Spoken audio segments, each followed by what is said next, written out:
Okay, so I'm going to talk a little bit about each of the readings, but first I'm going to share a clip of a sound from my favorite band. And since I'm an old guy, my favorite band is the Beatles. And they finish it. The love you take is equal to the love you make. Now that's just a lyric from a pop song. The love you take, and in the end, the love you take is equal to the love you make. But that means you kind of get what you give in life. If you give out love, you will get back love. Now, that sounds like a kind of karma or New Age thing, but I think there is a truth to it. Jesus says, the measure you meet will be the measure that you get back. How you look at life, how you judge people, will somehow be how you are judged. And in other words, forgive us our trespasses as we forgive those who trespass against us. Now, how does that tie into our scripture readings? Well, there's two of them, and I'll take you there if we can get to it. Of course, you got to get rid of that. In the psalm, with the merciful, you show yourself merciful. With the blameless, you show yourself blameless. With the purified, you show yourself pure. And with the crooked, you make yourself seem tortuous. Tortuous is a word that means crooked and twisted and a lot of different paths and difficult to find, like a labyrinth or a maze. Now, I remember a cartoon that I saw once, like a comic strip, and all the characters were discussing somebody else. And so the bald guy was saying, yeah, I don't like him. He doesn't have much hair. And the old wrinkled woman who had a very pointy face said, well, he seems kind of narrow and judgmental to me. And the big fat guy was saying, well, I think this guy eats too much. In other words, they were judging somebody else based on their own flaws. They were seeing in the other person their own shortcomings. But that works the opposite too. If you're generous, perhaps you can appreciate the generosity of others. See, I said bald and now my hair's all messed up. The love you take is equal to the love you make. Now, of course, that's not literally true on the surface, because we have Job and we have Jesus, who was very loving, very forgiving, very merciful, and was shown no mercy and was shown contempt.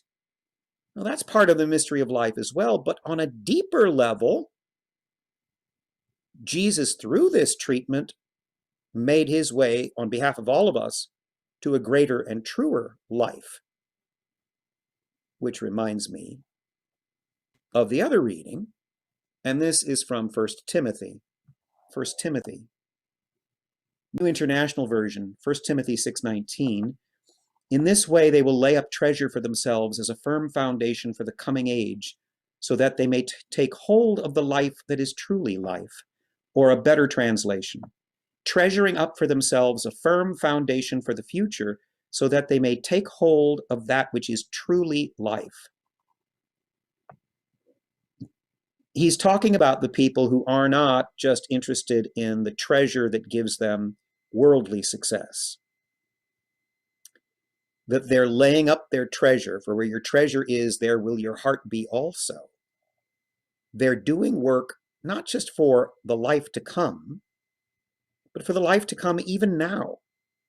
The Greek word means a kind of real spiritual life, or a real life that is beyond the mere life of our senses. That in doing good and in not being merely focused on this world, you can somehow reach a deeper and truer being, a deeper and truer existence, a life that is deeper and more real than the mere life of our senses. And I think that is at least implied in the Beatles song, of all things. Now, I got to get back to my other tab. I just also wanted to say quickly, what's going on here in Joshua? Then the whole congregation of the people of Israel assembled at Shiloh and set up the tent of meeting there. The land lay subdued before them. Now, we've been working through the frustration of the fact that we're hearing in detail about the allotment of land for all the tribes of the people of Israel, and it's not very interesting, and you can skip a lot of that. I don't expect you to read it or memorize it. You're not going to be tested on it. It doesn't really mean anything to us these days. But what this one line is important, because what it says is the land is subdued before them. They're no longer in immediate fear of their enemies in the promised land. And they set up the tent of meeting in Shiloh. Now, the tent of meeting, if you'll remember from last semester, is the tabernacle. It's the tent that contains the Ark of the Covenant. It's the tent where the sacrifices happen, where they worship God. The presence of God is in the tabernacle, the big tent, which is now in Shiloh. And this is at about 1400 BC. Eventually, Jerusalem becomes the main city for the worship of the Jews, and Solomon builds the first temple there. But now, and this is 400 years or so, more than that, before Solomon, and they are establishing themselves in Shiloh. So it's not yet Jerusalem. Shiloh is where they're at. The other thing I wanted to point out to you, which is also sort of historical and helps you understand, for instance, what's going on in Isaiah. In Isaiah, and if you don't have anybody to explain this to you, it makes absolutely no sense, but it does help if you have footnotes.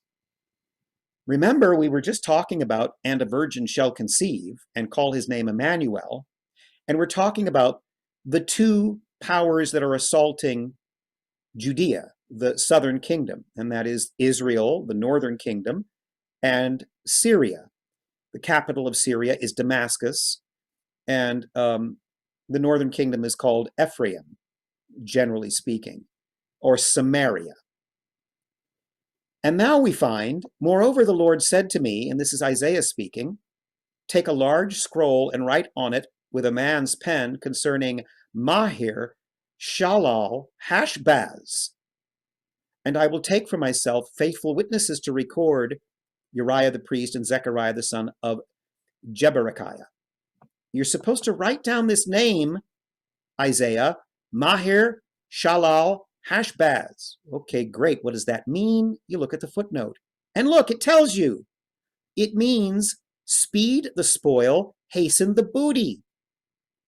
Booty meaning spoils from war. Hurry up and take the spoil and take the booty. Well, what does that mean? Does that mean that the enemies are going to do that when they attack Jerusalem? No. We'll find out more. Then, says Isaiah, I went to the prophetess. Who's that? That's his wife. Isaiah is married, and she conceived and bore a son. So Isaiah and his wife have a son. Then the Lord said to me, call his name, Mahir Shalal Hashbaz. Name your son, speed the spoil, hasten the booty. That's the son's name. Imagine how they're going to make fun of him in school. That's his name, which indicates he stands for something.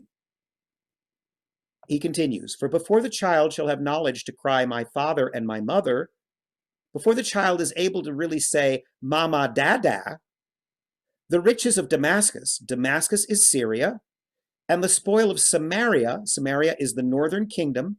These are the two powers, the two nations that are attacking Israel, which King Ahaz is so worried about. Before Isaiah's son can speak, the riches of Damascus and the spoil of Samaria will be taken away before the king of Assyria. A third power, the Assyrians, who later become the Babylonians, will attack Damascus and Samaria. Damascus and Samaria are the names for the two, alternate names for the two powers that are attacking Judea in the south. A third kingdom will come in and spoil them and take away their booty. In other words, if we were to be attacked here in America by two, let's say Russia and China join together and we're scared to death that they're going to attack and invade the USA. And God says to a prophet, okay, Isaiah, the modern Isaiah, have a baby with your wife and name him Speed the Spoil, Hasten the Booty. And before he can say, Mama Dada, a third nation, maybe it's India, will attack Russia and China and take away all the spoil and all the booty, and they'll be too weak to attack you, USA. And we'd say, phew, that'll happen, and it'll happen within a really quick time. But this is tied into the prophecy about, and a virgin shall conceive, or an alternate translation, and a maiden, a young lady, shall conceive. And before he is able to eat milk and honey, or curds and honey, everything will be fine. Isaiah is thinking this prophecy only applies to his day. Of course, that's all he's worried about. And if we were about to be invaded by Russia and China, we would only be concerned about the now. We wouldn't realize that the prophecy, although it appears to apply to Isaiah and his wife, also applies to a future maiden or virgin who will conceive. And he will be called Emmanuel, God is with us, because God is with the Jews and with all people who seek him, even before he is incarnate through the Virgin Mary. Now, that's kind of interesting how that works. It applies both to Isaiah's historical time and it applies to the future. And then finally, one other thing I wanted to point out to you, because I did want to touch on all the readings today, even though it makes for a long video. You guys are patient with me. I hope you actually watch these videos. Sometimes I put in little tricks. Oh no, that's 1 Timothy. We don't want that. What is going on here? I don't want that either. So in order to get to it, I have to go here. Okay. So I just want to talk about one verse from the gospel. For John had been telling Herod, it is not lawful for you to have your brother's wife. And just to put this in context, Herod is the king that the Romans have placed on the throne of Israel. He's a vassal to them. He serves Rome. He's not in the line of David. He's not an official king of the Jews. He's kind of a usurper. And he's married the wife of his dead brother. But the reason he can't do that is his dead brother was divorced and Herod was divorced, and their first two wives, their first ex-wives, are still living. And so it becomes a kind of incest for Herod to marry his sister-in-law. Now, John the Baptist speaks truth to power. He's not worried about riches or wealth for this world. He's worried about the true life, as St. Paul tells Timothy, that he wants to take hold of. And so he says to this king, you can't do that. It's incestuous. In effect, you're marrying your sister, even though she's his sister-in-law and his brother's dead. Still, it's considered, I mean, we would think that was icky even today, but it's considered an abomination to the Jews. It's against the law of Moses. So what do? They lock John the Baptist up. But Herod kind of likes the guy. He likes listening to him and talking to him. But his wife, Herodias, hates him because he said, she's not your legitimate wife. How dare you marry that woman now? Hell hath no fury like a woman scorned. In this case, Herodias is going to get even. She sends her daughter, Salome, to dance. And then Herod, of course, is entranced, and he makes a vow to give her anything she wants. This is, in effect, his niece. And he's so turned on by his niece, which is also kind of icky. And we see a theme here of incest. And he says, whatever you want, sweetheart, is yours. And she goes to her mama. Salome goes to Herodias and says, what shall I ask for? And she says, ask for the head of John the Baptist. He can't back down. Herod doesn't want to, but he's made a vow. They cut off John the Baptist's head and bring it in on a platter, a serving dish. as if they're going to eat it. They don't eat it. But it's kind of like Jesus in a manger.